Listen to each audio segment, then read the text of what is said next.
Something fishy. Arthur loves working on the island of Sodor. He is new to the railway and is still learning his way around. One morning, he discovered the fishing village. The sun made the water sparkle, and the seagulls called across the harbor. This was Arthur's favorite place. That evening, Sir Topham Hatt came to the sheds. There's going to be a new line to the fishing village. I have to decide which engine shall run it. He paused impressively. Thomas and Percy looked away. They had enough work to do. Arthur hoped he would be chosen. Thomas, you will work on the new line. Yes, sir, said Thomas, but he really didn't like the smell of fish. Arthur was disappointed. Sir Topham Hatt sent him to haul coal to the steelworks. That evening, Thomas was at the washdown when Arthur puffed in. Do I smell a fishy engine? He teased.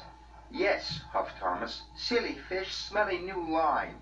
Arthur wished he could go to the fishing village instead of the steelworks.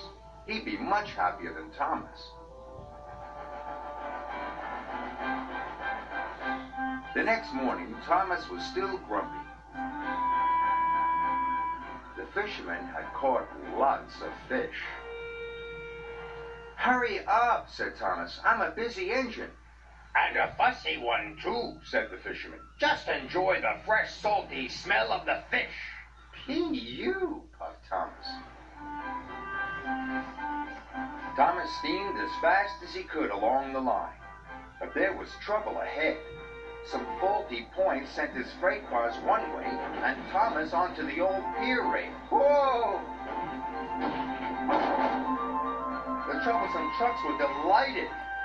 He's falling in the water. Luckily, Thomas wasn't hurt, and the fish freight car stayed on the tracks. When Sir Topham Hatt heard the news, he checked his timetable. Arthur is the nearest engine. I'll send him right away. It was a hot day. The ice that was keeping the fish cold started to melt. I hope someone comes quickly, moaned Thomas. That fish will spoil soon.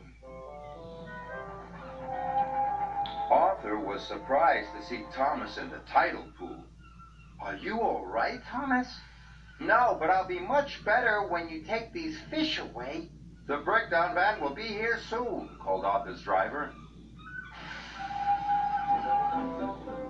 Arthur knew he had to hurry. He raced along the line to the docks and arrived there just in time. Later, Arthur went to see Thomas at the fitter's yard. Thank you for helping me, said Thomas. Thank you, said Arthur. I wish I had the fishing village line all the time. Well, please tell Sir Topham Hatt, because I don't like fish. That evening, Sir Topham Hatt came to the sheds. I need an engine to go to the fishing village while Thomas is being repaired, he said. Any volunteers? Me, Arthur blurted out. And please, sir, may I run on that line all the time? Thomas doesn't like fish, but I do. Then the line is yours, said Sir Topham Hatt. Arthur was delighted. The next morning, he puffed into the fishing village right on time. The smell of fish was everywhere, but he was sure he had the most beautiful line on the island of Sodor. Perfect.